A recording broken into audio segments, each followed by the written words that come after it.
आज आपनको एमिति गोटे रेसिपी देखौछि जोटा कि आपण देखिले निहाती थरे बाध्य हेबे जे बनेबा पई।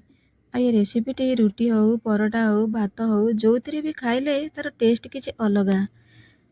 ते भिडियोटी आ अपेक्षा करबानी, चलंतु आमे स्टार्ट करबा। एठी मु पणस नै जाइछि।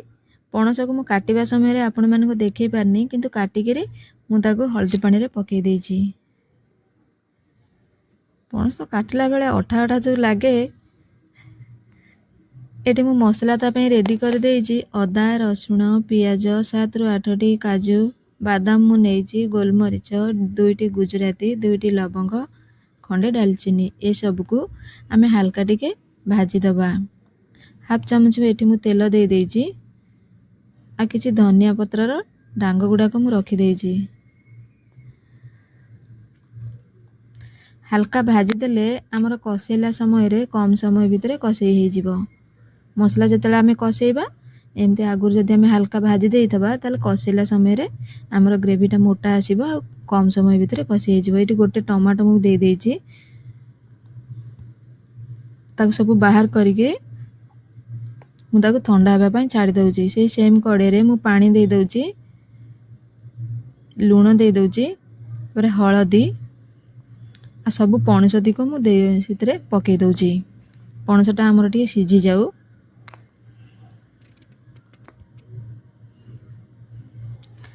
आपण माने एई भली तारे एई प्रोसेस रे बनेगिरी खांतु, तार टेस्ट कोन नियति भाबरे आपण माने जानि परिबे। ए सब सिझिबा भितरे आमे अलगा मसला रेडी करिबा। एठी मोर 2 चमच दही अछि। गोटे चमच मु देई दउछि धनिया गुंड, गोटे चमच जीरा गुंड, गोटे चमच गरम मसला, लंका गुंड गोटे चमच, अल्प कसुरी मेथी ए सब को दही सहित मिसै दबा। मु दही सहित आगुरु मसलाटा काहेकि मिसैली मु आगो को कहिबी। आ भितरे हमर से जो भजा मसलाटा आमे रखी देले से मसलाटा भी ठंडा हे गलानी। ताको मु चिकन करी ग्राइंडिंग कर दउछि।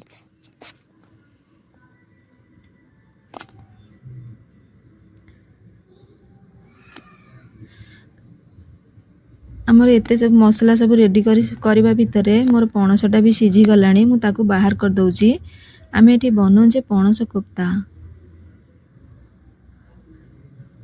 पणसर सीजन जेहेतु आसीछि, खाइबारे तार किछि मजा किछि अलगा। ताको जेमिति भी पणस डालमा कर, पणस तरकारी कर, पणस कोफ्ता कर, जेमिति भी कर, पणस तरकारी को चिकन मटन थारु भी कम नुह। चिकन मटन भी भूली जिबे पणस कोफ्ता पाखरे। एठी मु गोटे सिझा आलू मु देइछि। आलूटा ऑप्शनल अछि, आपण माने देई पारंती न देई भी पारंती। अल्प किछि भुसंग पत्र, धनिया पत्र, अदा रसुण मु देई दउछि, अल्प किछि पियाज पके दउछि।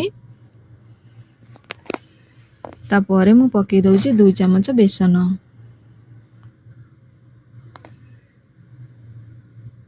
हमर आलूटा मु एथि पई कि देली, हमर बेसन रो क्वांटिटी मु कम रखिछि, जेहेतु हमर कोफ्ता बनेबारे भलो सॉफ्ट बनिबो। कोफ्ताटा बनि जेतेले हमर तेल रे पकेबा से सॉफ्ट बनिबो। बेसन रो क्वांटिटी जेहेतु हमर कम अछि, से भलो सेट भी हबो। सब गुरा को मु करि सारलानी, बनै सारलानी।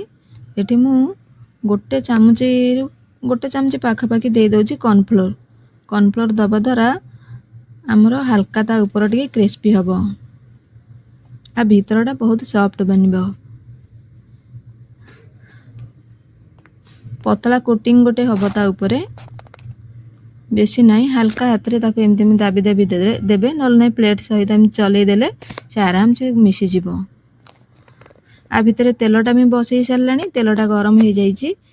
तेल को मन रखिथिबे, केबे भी हाई रे रखिबेनी, मीडियम रे पकेबे, नल नै कोफ्ता गुडा सब हमर पोड़ी जिवो। एमती खाइले तार एते टेस्टी आपण माने सतरे विश्वास करिवेनी। एई समय एमती ही छाणीगिरी खाइबेरे बढ़िया लागिबो। एमती भी खाई परिबे, ताको तरकारी करिकि मध्य खाई परिबे। एठी मोर अल्प तेल अछि, ता सहित मु पके दउछि 2 टी तेज पत्र, पियाजटा हल्का भाजी हे गले मु पके दउछि एथिरे मटर।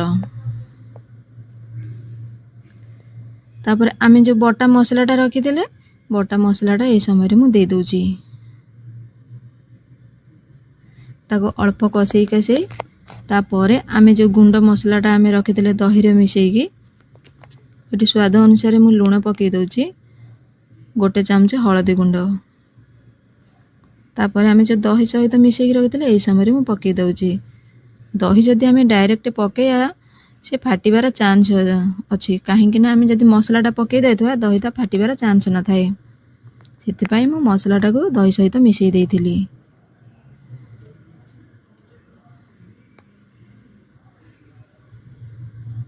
आपण माने को जगार मो वीडियो को देखुछन्ते प्लीज मते कमेंट बॉक्स रे जणेबे जहा फल कि मु आपण को बहुत बहुत धन्यवाद देबे कहीं ना मो वीडियो को आपण मंकर बहुमूल्य समय देथिबारु देखिथिबारु आपण को मु धन्यवाद जणेबी। मो वीडियोटी आपण को किपरि लागिला कमेंट बॉक्स रे जणेबे। नुआ थिले मो चैनल को सब्सक्राइब करिवे लाइक करिवे। कोफ्ता गुडा को मु सब पकई दउची ताको अल्प समय पई फुटबा पई मु छाडी दउची। रेडी हो गला हमर पणस कोफ्ता।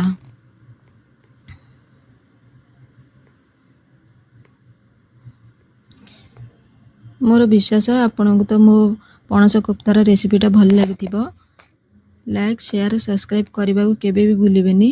रेडी हो गलानी हमर मु एटी भात सहित कोफ्ता बनेइछि आपण माने रोटी परोठा सहित बनेइ करी खाइ परिबे। भात सहित भी खाइले भल लागिबो जेमिति भी खाइबे भल लागिबो। तो वीडियो तो निहाती भाबरे भल लागिथिबो। लाइक शेयर सब्सक्राइब करबा को केबे भी भूलंतुनी। रहउछि नमस्कार।